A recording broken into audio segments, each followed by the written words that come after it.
So the Miami Dolphins have made a big move, and it's not trading for Lamar Jackson or Aaron Rodgers. It's picking up Tua Tagovailoa's fifth-year option. I'm hoping it's going to put the final statement on it that he is the guy and the long-term answer at quarterback for the Miami Dolphins. It's worth $23.2 million, and I do like this move of picking up the fifth-year option on Tua.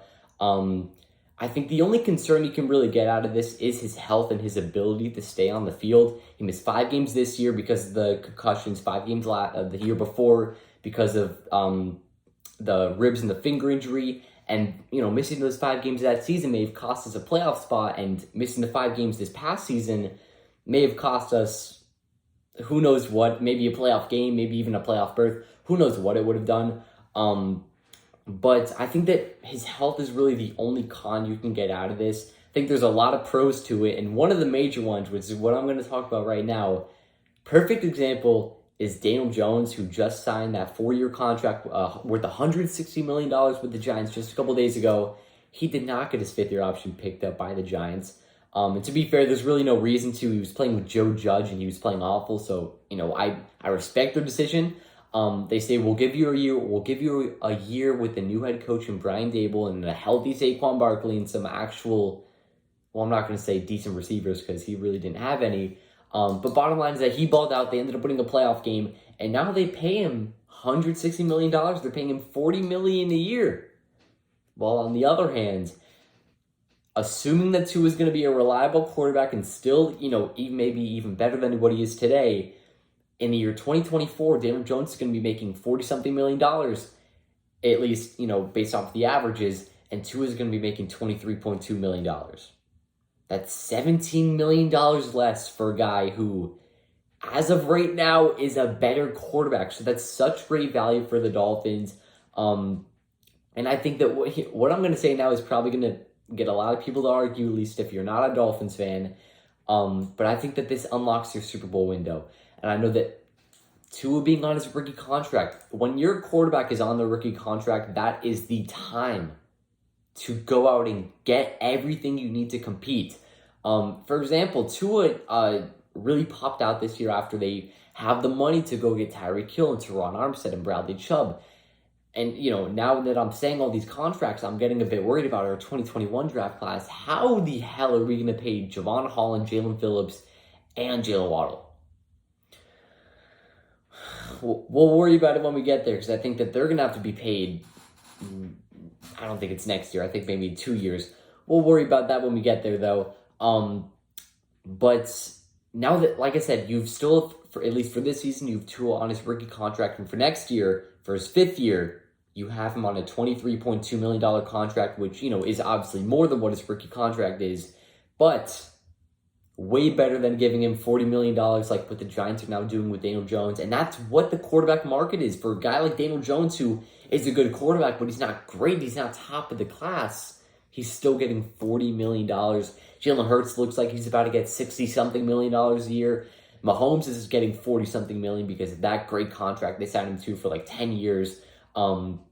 We have yet to see a Justin Herbert or Joe Burrow extension or 5th-year option being picked up, I'm guessing, because they're probably going to extend both of those guys.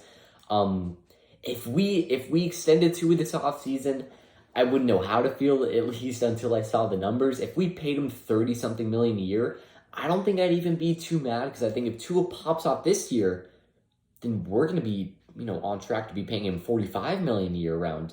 So I think that it would end up saving us a lot of money, but it would also be a bit scary because of all that guaranteed money over the next 4 or 5 years in that extended contract for a guy who we don't really know about his health. It'd be a bit scary. And we gave Tua this 1 year with Mike McDaniel and Tyreek Hill and Jalen Waddle and all these pieces to see what he can do, to see if he can be the guy. And of course, he popped off and he's winning games for us. And he's the number one passer rating he's the number one passer rated quarterback in the NFL.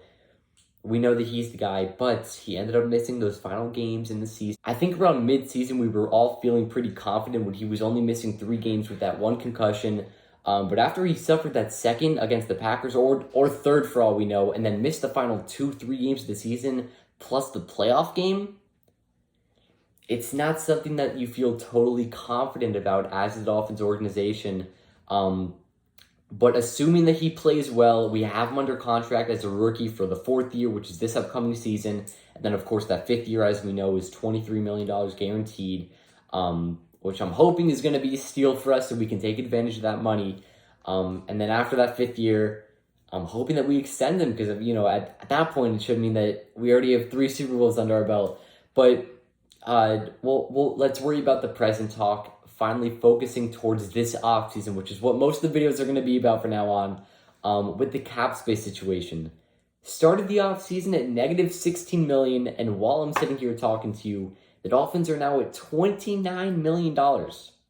So we made up $40 million, if I do the math right, around that, $45 million. If you're wondering how we did that, I'll explain it to you right now. We restructured Bradley Chubb's contract, Tyreek Hill's contract, Teron Armstead's contract, and also cut Byron Jones. Got $15 million from Bradley Chubb's contract, got $18 million from Tyreek Hill's contract, and got $12 million from Teron Armstead's.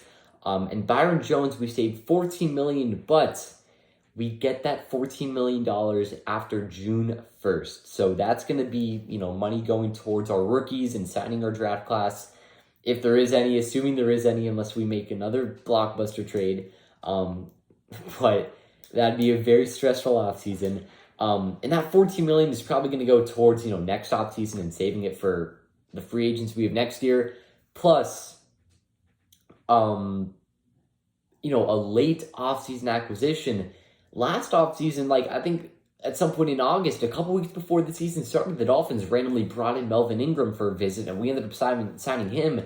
And he was a pretty big impact on the defense, which I'm hoping that we do re-sign him this offseason. And I'm not saying that we're going to get him. We're going to get another guy like Melvin Ingram this offseason, late in the year. But, if we do use some money on that guy, then on a guy late in the offseason, then I'm sure that he'll have some type of impact on this team. But I'm looking forward to this offseason. Now, like I said, the Dolphins are at $30 million. There's a shot that we maybe do something with Emmanuel Ogbah's contract. But I think it's better if we move on from him next season, because we gave him a hell of a huge contract just for a guy who's going to be a rotational player. I don't really know if that's something that the Dolphins are going to want to do, especially with, like I said before, all these 2021, all these class of 2021 draftees with Waddle and Phillips and Hollins. All of them are going to be needing to be paid in a couple of years. So they're definitely going to want to free up that money. But free agency starts in 4 or 5 days or so. I'm looking forward to it. I know that we freed up a lot of this money, maybe to make a splash, but I'm guessing, a lot of it is going to be to positions that we actually need. Backup quarterback, we still need to re-sign Mostert, Wilson, or whoever else at running back. We still need an empty spot at tight end if we're going to, make a signing there. Right tackle potentially, linebacker, cornerback, safety. We need to do a lot of things, especially, like I said, re-signing a lot of our guys that we have as free agents. But that'll wrap up. Picking up the 5th-year option on Tua, definitely something I'm looking forward to. I'm really looking forward to this season, man. Especially, let's just start it off with this offseason. Free agency starts in a couple of days. We'll have the videos flying in. At least I'm hoping. And yeah, we'll see if we make any more moves. But it was a pretty hectic day in the NFL. Lamar Jackson with his whole situation. The Panthers just traded up to the number 1 overall pick. That'll shake up the whole draft. But unfortunately, the Dolphins are not really in that mix. Brings back the memories when we traded with the 49ers and the Eagles and all that whole fiasco. But that'll wrap up. Hope you guys enjoyed. Have a great day. Peace.